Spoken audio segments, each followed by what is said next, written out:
예전에 성경 공부를 하는데 어느 분이 자신의 이야기를 말씀하시는 것을 들었습니다. 이분은 예수를 믿고 이제 참된 신앙인으로서 다시 한번 마음을 다잡기 위해서 성경을 한번 꼭 통독을 하고 싶었다고 그렇게 작정을 했습니다. 그런데 창세기 1장에서 하나님께서 말씀으로 천지를 창조하셨다고 하는 이 허무맹랑한 이야기 때문에 읽기를 포기하셨답니다. 이게 무슨 동화책 이야기도 아니고 어떻게 신이 말 한마디로 이 천지가 생길 수 있느냐, 그런 생각 때문이었죠. 그렇게 비이성적인 책에 대해서 거부감을 느끼다가 목사님이 계속해서 권유로 또다시 이 성경 읽기에 도전하다가 이번에는 그 복잡한 구약 대신에 신약부터 읽어보려고 마음에 작정을 펴고 마태복음을 펼쳤답니다. 1장 1절부터 믿음의 조상이라고 하는 아브라함부터 예수님에까지 읽기까지 이 족보가 나오니까 내가 구약을 생략하고 이 신약부터 읽기를 참 잘했다 싶어서 계속 읽다가 이 18절에서 동족녀에게 아들이 잉태된다는 이야기를 들으면서 이제는 이 성경책 못 믿을 이야기 투성이구나 그렇게 생각하면서 영영 읽기를 포기하셨다고 합니다. 그러다가 제가 파송을 받고 처음 성경 공부하는 시간에 들어오셔서 이 공부를 시작하면 다시 한번 이 성경을 읽기에 도전한다는 말씀을 들었습니다. 그렇습니다. 성경을 읽다 보면 우리의 상식과 우리 이성으로는 도저히 이해할 수 없는 이야기들이 있습니다. 성경을 읽으면서 그 내용을 이해하지 못하는 분이 어찌 이 한 분뿐이겠습니까? 꽤 오래전에 있었던 일입니다. 하영종 목사님께서 살아계실 때 이 LA에 주한노 소원에서 목회자를 위한 신년 목회자 세미나가 있었습니다. 그때 제가 참석을 했는데 그때 하영종 목사님께서 하셨던 이야기입니다. 하영종 목사님께서 평창동에서 연예인 교회를 개척할 당시에 이 연예인들 중심으로 성경 공부를 하셨답니다. 어느 날 성경 공부 때 동정녀 탄생에 대한 이야기를 설명하셨습니다. 그런데 한 여자 타던트가 손을 들면서 이의를 제기했답니다. 아니 목사님, 이성적으로 생각해보세요. 어떻게 처녀가 아기를 낳을 수 있습니까? 만약에 지혜가 아기를 낳았다고 칩시다.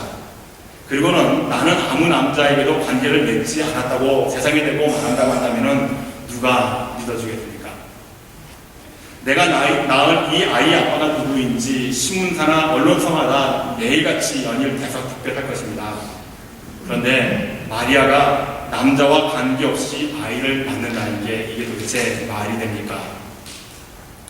하영종 목사님께서 아무리 설명을 해도 이 여자 타렌트는 그 사실에 대해서 계속 믿지 못하겠다고 말하면서 의의를 제기했답니다. 성경 공부 마칠 시간이 훨씬 지났지만 하영종 목사님께서 이 여자 타렌트 때문에 곤욕을 치르면서 진도조차 못 나가고 있었습니다. 그러자 그 당시에 그 교회 집사님이셨던 구봉소 집사님께서 너무 시간이 흐르고 있는 것을 참지 못하셨든지 이렇게 한마디 하셨답니다. 2000년 전에 배불러 온 아내를 아무 소리 없이 받아들인 요셉도 있는데 왜 지금 네가 난리치냐? 성경 공부가 언제 끝날지 모르는 이 혼미한 상태에서 구봉서 집사님의 이 한마디로 모든 상황이 끝났다고 합니다. 그렇습니다. 우리는 종종 신앙생활하면서 하나님을 우리의 지적인 수준으로 끌어내리려고 하는 우매함을 범하게 됩니다. 그러나 하나님은 결코 우리 수준의 신이 아니라는 것이죠. 우리가 이해할 수 없다고 믿을 수 없다고 하는 생각은 자유입니다. 그러나 만약에 성경을 우리의 상식과 이성적 판단으로 읽는다면 우리는 그 전능하시고 무소부재하신 하나님을 우리의 상식과 이성의 테두리 안에 가다두는 우를 범하게 됩니다. 그러므로 성경의 이야기는 우리의 이성적 판단이나 상식적 수준에서 있는 것이 아니라 믿음으로 받아들여야 한다는 것이죠. 오늘 본문의 말씀은 예수 그리스도의 탄생의 비밀에 대해서 적어놓은 글입니다. 그 탄생의 비밀은 처녀가 아들을 낳을 것이라고 하는 예고에서부터 우리의 상식과 이성을 무너뜨리고 맙니다. 대부분의 사람들이 신앙적으로 이 문제를 해결하지 못하고 그냥 그런가 보다 하고 지나가게 됩니다.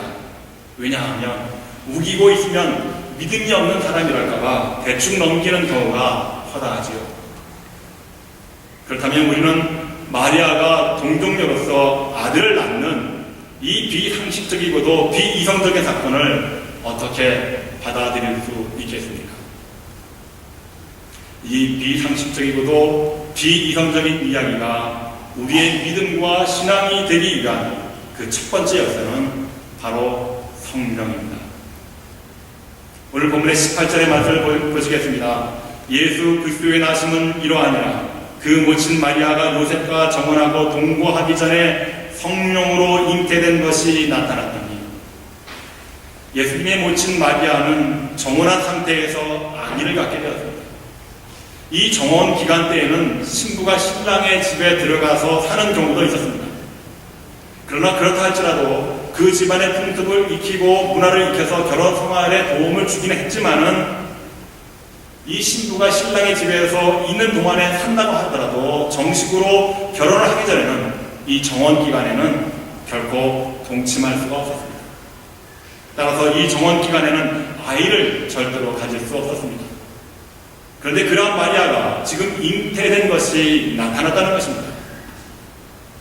여자가 아이를 갖게 되면 몸에 이상한 반응이 나타나서 금방 알게 됩니다. 그러므로 남자와 아무런 관계도 갖지 않았던 자신에게 이상한 일이 생기게 되었을 때 당사자인 마리아가 얼마나 당황했겠습니까? 그래서 하나님은 천사를 통해서 마리아에게 이미 이 잉태의 사실을 알리셨습니다. 누가복음 1장 26절에서 56절까지 이야기에 의하면 천사 가브리엘이 하나님의 보내심을 받아서 갈릴리 나사렛이라는 동네에 가서 다윗의 자손 요셉이라고 하는 사람과 정혼한 처녀에게로 갔습니다. 그리고는 은혜를 받을 자여 평안할지어다, 주께서 너와 함께 하시도다. 인사말을 한 후에 마리아여 무서워 말라, 내가 하나님께 은혜를 얻었느니라. 보라, 내가 수태하여 아들 낳으리니 그 이름을 예수라 하라. 그렇게 말합니다. 그리고 그 잉태의 방법으로 성령이 내게 임하시고 지극히 높으신 이의 능력이 너를 덮으시리니 이러므로 나실 바 거룩한 자는 하나님의 아들이라 일컬으리라. 그렇게 말씀하고 계십니다. 이 말을 전해드린 마리아는 감히 거역도 하지 못하고 주의 계집종 의원이 말씀대로 내게 이루어지이다, 이렇게 순종합니다. 마리아는 이미 가브리엘 천사를 통해서 자신의 잉태 사실을 알고 있었지만 이 사실을 남편에게는 차마 말할 수 없었습니다. 그런데 마리아에게 나타났던 이 이상한 증상은 요셉도 알게 되었다는 것입니다. 그래서 요셉은 19절에서 그 남편 요셉은 의로운 사람이라 저를 드러내지 아니하고 가만히 끊고자 했다고 합니다. 요셉은 분명히 마리아를 의심했을 것입니다. 그래서 드러나지 아니하고 가만히 끊고자 했던 것입니다. 요셉의 이러한 반응은 그 당시로는 대단히 희생적인 결단이었습니다. 만일 요셉이 이것을 드러냈다고 한다면 마리아는 율법에 따라서 돌에 맞아 죽을 수밖에 없는 상황이었습니다. 그런데 요셉이 꾼 꿈속에 주의 사자가 나타나서 오늘 20절 말씀에서도 이렇게 얘기하고 있습니다. 다윗의 자손 요셉아, 내 아내 마리아 데려오기를 무서워 말라. 저에게 잉태된 자는 성령으로 된 것이다. 너무나도 확실하게 천사의 지시를 받게 된 것입니다. 성령으로 잉태된 것이 마리아에게뿐만 아니라 요셉에게도 확실하게 알려지게 된 것입니다. 처녀가 아이를 갖게 되는 것에는 두 가지 방법밖에 없습니다. 마리아가 불륜을 저질렀거나 하나님의 능력뿐입니다. 그런데 우리는 왜 불륜이라 생각하지 않고 하나님의 능력이라고 생각하고 계십니까? 우리는 여기에서 마리아에게 잉태의 사실을 처음에 알려주었던 가브리엘 천사와 마리아의 대화를 주목해 볼 필요가 있습니다. 누가복음 1장 34절을 보면 마리아가 나는 사내를 알지 못하니 어찌 이 일이 있으리이까 이렇게 묻습니다. 그러자 천사가 37절에서 대저 하나님의 모든 말씀은 능치 못하심이 없느니라 이렇게 읽어줍니다. 자, 여기에서 천사의 설명이 무엇입니까? 하나님의 모든 말씀입니다. 그 하나님의 모든 말씀에는 능력이 있다는 사실입니다. 그 능력은 우리의 상식과 이성을 무너뜨리는 초월적인 그리고 신비스러운 하나님의 능력인 것입니다. 그 하나님의 능력을 믿는 열쇠가 바로 성령이라는 것이죠. 성령으로 잉태되었음을 설명받은 마리아와 요셉은 자신에게 임한 이 신비로운 경험을 받아들이게 되었습니다. 그리고 이 성령의 역사를 통해서 이 세상은 소망 대신 구원자 예수 그리스도의 탄생을 이룰 수 있게 된 것입니다. 그러므로 우리의 이성과 우리의 상식의 수준을 뛰어넘을 수 있는 믿음과 신앙을 갖게 되는 첫 번째 단추는요, 바로 성령의 충만함이라는 것입니다. 그러면 사랑하는 성도 여러분, 저와 여러분이 신앙생활할 때 하나님의 모든 말씀이 내 안의 모든 능력으로 변화되기 위해서 우리가 가져야 할 첫 번째 자세는요, 성령의 충만함을 받아야 된다는 사실입니다. 우리가 성령에 충만하게 될 때 비록 이 세상의 상식과 이 세상의 이성과 맞지 않는 하나님의 말씀이라 할지라도 그 신비스러운 말씀이 나에게 소망을 주시기 위한 하나님의 뜻이라고 믿게 될 때 우리는 거기서 하나님의 무한하신 능력을 경험하게 될 줄로 믿습니다.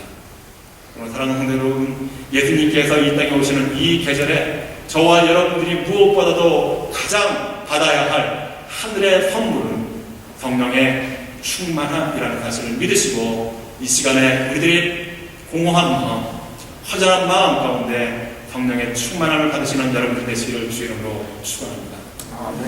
두 번째로 우리는 처녀가 아들을 낳을 것이라고 하는 이 비상식적이고 비이성적인 사건을 어떻게 받아들일 수 있겠습니까? 이 비상식적이고 비이성적인 이야기가 우리의 믿음과 신앙이 되기 위한 그 두 번째 열쇠는 예언입니다.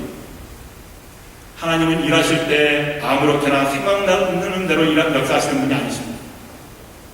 하나님의 모든 계획은 정교하고 치밀하게 이루어져 가고 있습니다.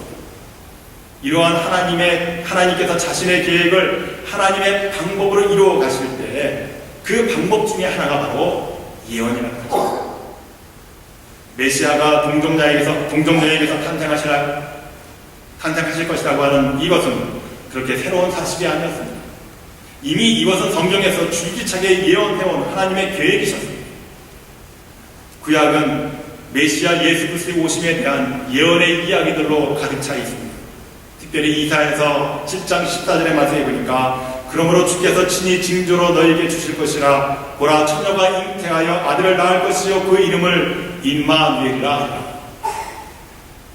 또한 이사야서 9장 6절에서 7절 말씀에 보면은 이는 한 아이가 우리에게 낳고 한 아들을 우리에게 주신 바 되었는데 그 어깨에는 정사를 메었고 그 이름은 기묘자라 모사라 전능하신 하나님이라. 영전하시는 아버지라 평강의 왕이라 할 것이니라. 그 정사와 평강의 더함이 무궁하며 또 다윗의 위에 앉아서 그 나라를 굳게 세우고 지금 이후 영원토록 공평과 정의로 그것을 보존하실 것이라. 만군의 여호와의 열심히 이를 이루시리라 말씀하고 있습니다. 만군의 여호와께서 열심을 내시고 열심으로 땀을 흘리시면서 지금도 저와 여러분들을 위하여 일하고 계신다고 하는 사실입니다. 하나님께서 일하시는 방법은 바로 선지자들을 통해서 우리에게 예언해 주신 이 말씀을 이루시려고 하는 땀 흘리심이라는 사실을 믿으시는 여러분들이 되시기를 바랍니다.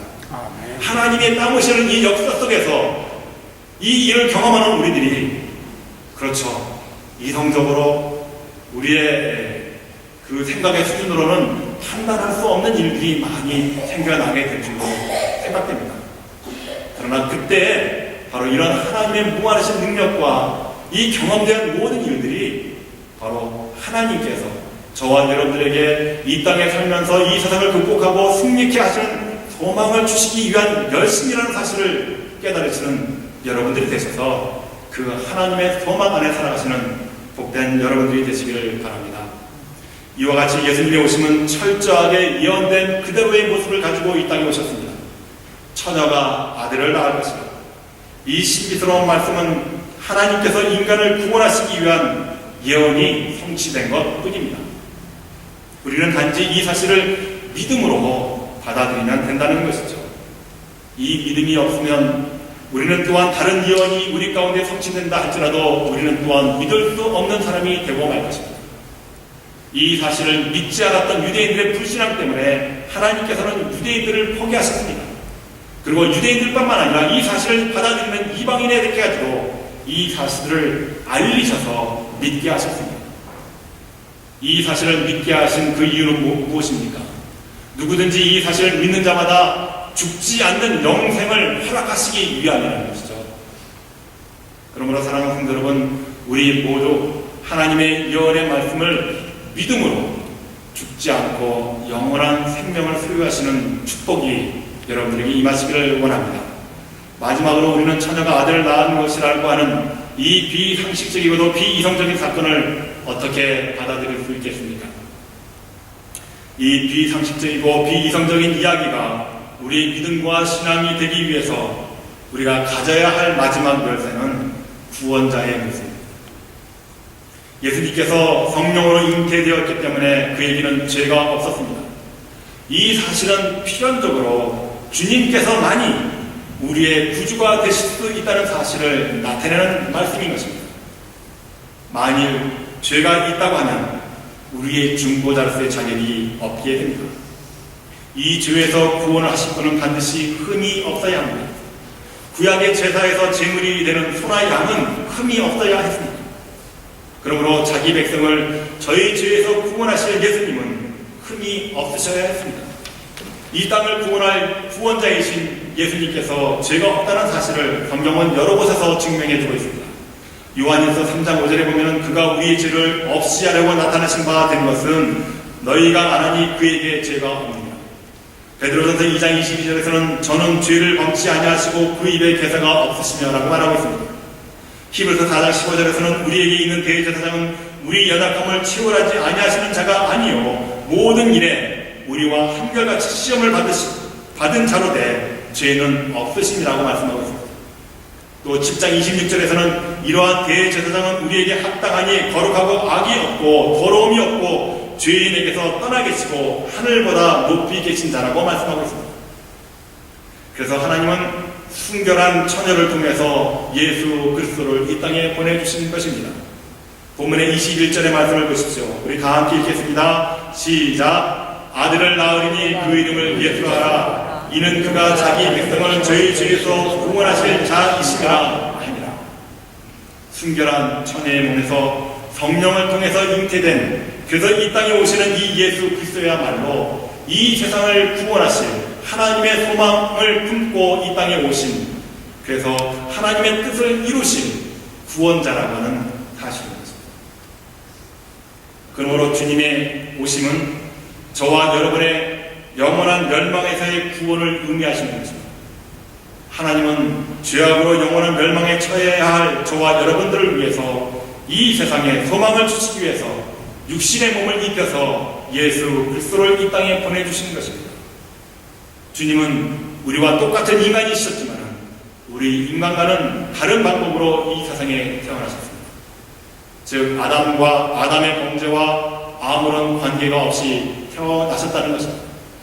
그러기에 주님은 저와 여러분을 위한 완전한 속죄의 제물이 되실 수 있었고 그 사역을 완성하신 것입니다. 그리고 그 주님이 바로 저와 여러분에게 오셨다는 이 사실이 얼마나 큰 축복인지 알 수 없습니다. 그러기에 저와 여러분이 이렇게 주님의 오심을 축하하면서 주님의 마음으로 믿음으로 받아들이시기를 바랍니다. 반면에 이 동정녀 탄생에 대한 사실을 부정하는 사람들도 많이 있습니다. 그들은 성령으로 잉태된 것을 인정하지 못하고 단지 인간적인 생각과 학문적인 수준으로 그것을 판단하려고 합니다. 그래서 우리에게 구원이라고 하는 소망을 주시기 위하여 계획하신 하나님의 신비스러운 예수님의 동정녀 탄생을 믿지 않으려고 합니다. 그러나 예수님은 성령으로 잉태되어 이 땅에 오신 하나님이셨다고 성경은 우리에게 말씀해주고 계십니다. 우리는 하나님의 모든 말씀이 진리인 것을 믿습니다.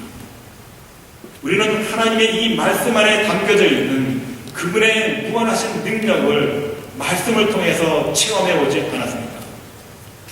우리가 이와 같이 하나님의 말씀을 통해서 그 하나님의 무한하신 능력을 경험했다고 한다면 여러분, 지금 나에게 있는 내 이성적인 사고와 판단이 하나님의 뜻을 헤아리는데 무슨 도움이 될 수 있겠습니까? 성경의 모든 이야기, 하나님의 모든 말씀은 하나님의 능력이 담겨져 있는 사실이기 때문에 믿을 수 없는 논리가, 믿을 수 없다는 논리가 적용되는 책이 아닙니다. 만약에 하나님의 말씀이 그 능력이 내 사고와 판단 안에 머물러 있게 되면 무한하신 하나님의 능력이 인간의 생각과 수준으로 제한받게 될 것입니다. 그러므로 사랑하는 성도 여러분, 하나님께서 주신 이 모든 말씀을 믿을 때 하나님의 무한하신 능력이 여러분의 삶에 미치게 될 줄로 믿습니다. 2012년 한 해가 다 지나가며 마무리되어 가고 있습니다. 지난 한 해 동안 여러분 얼마나 많은 수고와 또 고생을 하셨습니까?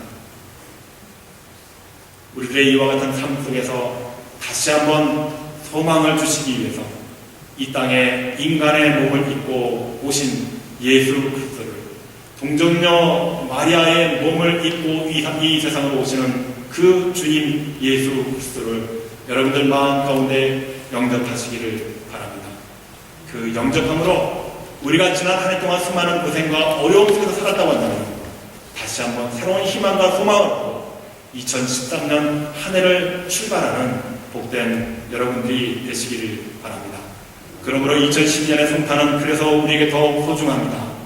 모든 소망과 절망 가운데 있는 저와 여러분들에게 믿음으로 다시 한번 성령으로 충만케 역사하시다 우리가 이와 같은 하나님의 신비로운 사실을 받아들이시는 그런 복된 거룩한 날이 되시기를 주 이름으로 축원합니다. 그래서 소망 없이 고통과 절망 가운데 살아가는 저주받은 인생이 아니라 하나님의 신비로우신 계획과 섭리로 인해서 소망 가운데 살아가시는 복된 여러분들 되시기를 간절히 축원합니다. 기도하시겠습니다.